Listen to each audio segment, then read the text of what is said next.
Bab 2786. Pendeta, tolong bunuh. Bisakah Mileye menahan amarah ini? Tanpa basa-basi, dia tiba-tiba menikam dengan pedangnya. Bang!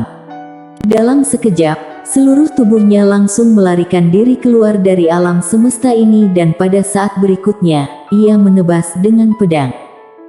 Tak terkalahkan instan. Dia tahu bahwa dia hanya punya satu kesempatan untuk mengambil tindakan melawan wanita di depannya. Jadi, dia langsung memerankan tak terkalahkan instan. 4 tubuh bayangan tiba-tiba muncul di sekitar Raja Seni Bela Diri, dan kemudian saat Mileye menebas dengan pedang, keempat tubuh bayangan juga menebas dengan pedang tajam. Kali ini berbeda dengan sebelumnya. Keempat tubuh bayangan ini tidak hanya diberkati oleh jiwa pedang dunia, tetapi juga kekuatan garis darah. 4 pedang ditebas, menghancurkan langit dan bumi. Dan Raja Seni Bela Diri masih terlihat tenang, dan dengan tebasan 5 pedang, Raja Seni Bela Diri tiba-tiba meninju. Bang! Sepotong cahaya pedang hancur dan keempat tubuh bayangan segera menghilang. Pemimpinnya, Mileye, baik-baik saja, karena pada saat itu, dia tidak terkalahkan.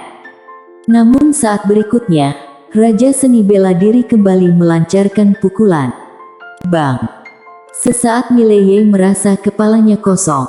Lalu, dia langsung terbang. Dalam penerbangan ini, dia terbang ratusan ribu kaki.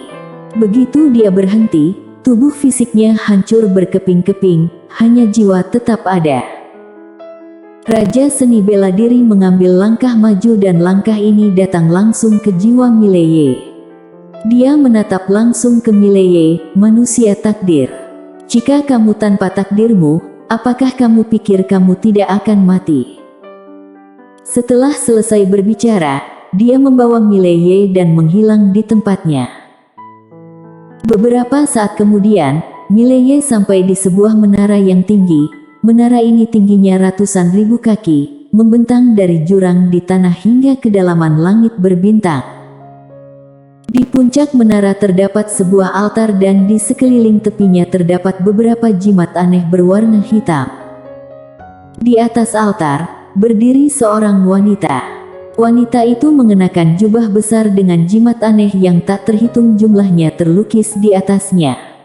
Rambutnya sangat panjang dan sudah tergeletak di tanah. Di tangannya, dia memegang sebuah tongkat panjang. Tongkatnya terbuat dari bahan yang tidak diketahui, dengan mata hitam gelap di atasnya. Mileye tidak melihat penampilannya karena dia membelakanginya. Raja Seni Bela Diri memandang wanita itu. Pendeta. Pendeta. Wanita di depanku adalah pendeta alam semesta tanpa batas, berstatus tertinggi di alam semesta tanpa batas, nomor 2 setelah yang legendaris penguasa tanpa batas. Setelah pendeta terdiam cukup lama, dia perlahan berbalik. Saat itulah Mileye melihat penampilannya. Dia adalah seorang wanita yang sangat muda. Adapun penampilannya tidak ada bandingannya, tapi juga tidak jelek. Dia menarik. Semakin banyak melihatnya, semakin tertarik jadinya. Pendeta memandang Mileye dan tersenyum tipis. Manusia takdir. Suaranya sangat lembut seperti angin yang membuat orang sangat nyaman. Mileye tampak tenang, berpikir dalam hatinya. Status pendeta di hadapanku nampaknya sedikit lebih tinggi daripada status Raja Seni Bela Diri. Pendeta berjalan perlahan di depan Mileye. Banyak terdapat lonceng kecil yang diikatkan di tubuhnya, sehingga saat dia berjalan, lonceng tersebut akan berbunyi sangat nyaring. Setelah pendeta berjalan di depan Mileye, dia melihat ke arah Mileye lagi, lalu tersenyum dan berkata, "Manusia takdir." Di sampingnya, Raja Seni Bela Diri berkata dengan suara yang dalam, "Bisakah takdirnya dicabut?" Setelah pendeta terdiam beberapa saat, dia membuka telapak tangannya. Mileye ngeri saat mengetahui tangan kanannya tanpa sadar jatuh ke tangan pendeta. Pendeta perlahan menutup matanya. Setelah sekian lama, dia membuka matanya dengan ekspresi yang rumit. Tidak. Raja seni bela diri sedikit mengernyit. Kenapa tidak? Pendeta memandang Mileye dan terkekeh. Selain takdirnya, ia juga mempunyai semacam takdir yang lebih menakutkan dari takdir. Raja seni bela diri berkata dengan suara yang dalam, aku juga merasakannya.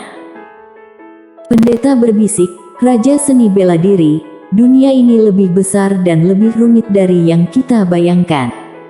Di dunia ini, selain orang-orang yang memiliki takdir, ada beberapa orang yang berada di luar semua aturan di dunia ini. Raja seni bela diri tampak dingin. Setelah pertempuran tahun itu, seluruh master alam semesta yang ada mati dan para elit dari berbagai ras mereka juga dibantai oleh kami. Meskipun ada sisa yang tersisa, tapi tidak berhasil. Sekarang, yang ada hanya akademi yang didirikan oleh orang ini, klan Yang, dan pavilion Xianbao, dan orang ini adalah kuncinya. Jika kita membunuhnya. Pendeta menoleh ke arah Raja seni bela diri, dia lebih menakutkan dari semua ras. Raja seni bela diri sedikit mengernyit. Pendeta memandang Mileye di depannya. Tangan kanannya masih memegang tangan Mileye dan dia masih membelai tangan Mileye yang ingin menarik kembali, tetapi ngeri saat mengetahui bahwa dia tidak dapat menarik kembali sama sekali. Pendeta memandang Mileye, orang ini, jangankan kita, bahkan pemilik pena kebenaran agung pun tidak bisa berbuat apa-apa padanya.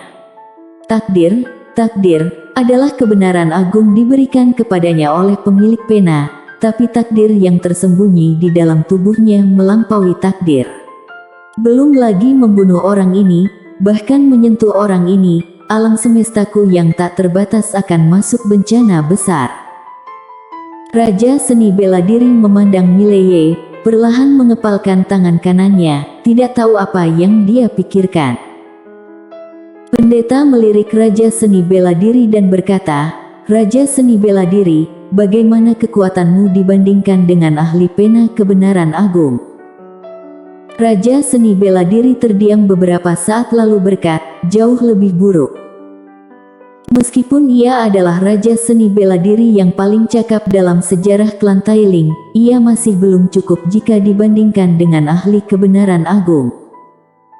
Pendeta tampak tenang, seseorang yang bahkan tidak bisa menangani pemilik pena, mengapa kamu ingin membunuhnya? Raja seni bela diri terdiam. Pendeta memandang Mileye dan tersenyum, namamu Mileye, kan? Mileye mengangguk. Pendeta tersenyum dan berkata, tahukah kamu pemilik pena kebenaran agung? Mileye, aku pernah bertemu dengannya sekali. Pendeta terkekeh, takdirmu diberikan oleh sang kebenaran agung. Namun, takdirmu saat ini berada di luar kendali penguasa kebenaran agung, bisakah kamu memberitahuku alasannya? Mileye melirik ke arah pendeta, lalu berkata, apakah kamu pendeta? Pendeta mengangguk. Mileye berkata, kalau begitu kamu harusnya bisa meramal. Apakah kamu ingin meramal? Pendeta menggelengkan kepalanya, ada yang bisa diramal dan ada yang tidak bisa diramal. Lagi pula, kamu ada di sini. Aku bertanya, bukankah lebih baik? Mileye berpikir sejenak lalu berkata, aku menolak menjawab. Pendeta tidak marah dan berkata sambil tersenyum, kamu tahu, kami tidak bisa membunuhmu, jadi kamu sedikit berani. Namun, aku ingin memberitahumu bahwa kami benar-benar tidak bisa membunuhmu, tapi ini bukan berarti kamu bisa berani. Karena kami bisa menyiksamu dan selama kamu tidak mati atau melukaimu, menurutku seharusnya tidak ada masalah, bagaimana menurutmu? Wajah Mileye langsung berubah menjadi gelap, dan dia dengan cepat berkata, bicaralah, kita bisa bicara, tidak perlu terlalu keras, bagaimana menurutmu? Pendeta tersenyum dan berkata, tidak ada lagi yang perlu dibicarakan. Aku akan mengajukan pertanyaan dan kamu cukup memberitahuku jawabannya. Setelah Mileye terdiam beberapa saat, dia berkata, sejujurnya, aku memiliki beberapa saudara perempuan yang sangat pandai bertarung dan salah satunya sangat pandai bertarung. Takdir lain yang kalian bicarakan seharusnya ada hubungan dengannya. Pendeta memandang Mileye, seberapa bagus dia dalam bertarung. Mileye menunjuk ke arah Raja Seni Bela Diri di samping. 1 triliun orang seperti dia bahkan tidak akan cukup untuk melawannya. Pendeta tertegun. Raja Seni Bela Diri mencibir, aku hampir terpesona olehmu. Mileye menggelengkan kepalanya dan tidak banyak bicara. Lagi pula, tidak ada seorang pun yang percaya padanya ketika dia mengatakan yang sebenarnya dan dia sudah terbiasa dengan hal itu. Pendeta memandang Mileye dan setelah lama terdiam, dia berkata, begitu saja. Mileye menggelengkan kepalanya, aku masih punya ayah yang bisa melawan. Saat dia mengatakan itu, dia menunjuk ke arah Raja Seni Bela Diri, orang seperti dia harus diselesaikan dengan 1 pedang. Raja Seni Bela Diri tampak tenang, ayah yang berprestasi tidak akan melahirkan anak biasa-biasa saja. Jika putranya begitu lemah, seberapa kuat ayahnya? Pria berbaju biru. Pendeta mengabaikan Raja Seni Bela Diri, dia memandang Mileye, apalagi. Mileye berkata, aku juga punya kakak laki-laki. Sambil mengatakan itu, dia menunjuk ke Raja Seni Bela Diri, kakak laki-lakiku yang tertua juga sangat kuat. Dia mencari kekalahan sepanjang hidupnya. Orang seperti dia, menurut pendapat kakak tertuaku, pasti sangat lemah. Raja Seni Bela Diri memandang Mileye tanpa mengucapkan sepatah kata pun, tapi matanya sangat dingin. Pendeta tersenyum tipis dan berkata, apakah masih ada lagi? Mileye berpikir sejenak lalu berkata, aku masih memiliki seorang adik perempuan.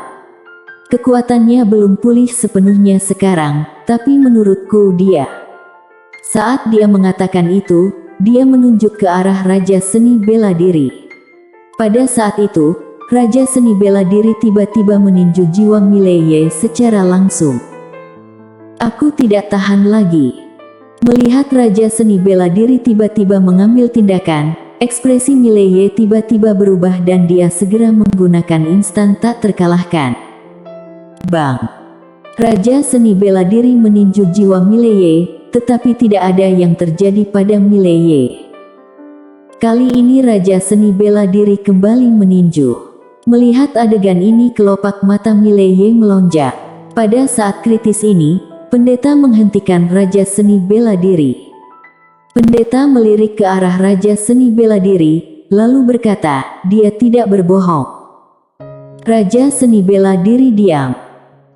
Dia tahu bahwa pendeta memiliki mata ilmu yang sebenarnya. Jika Mileye di depannya berbohong, mustahil menyembunyikannya dari pendeta.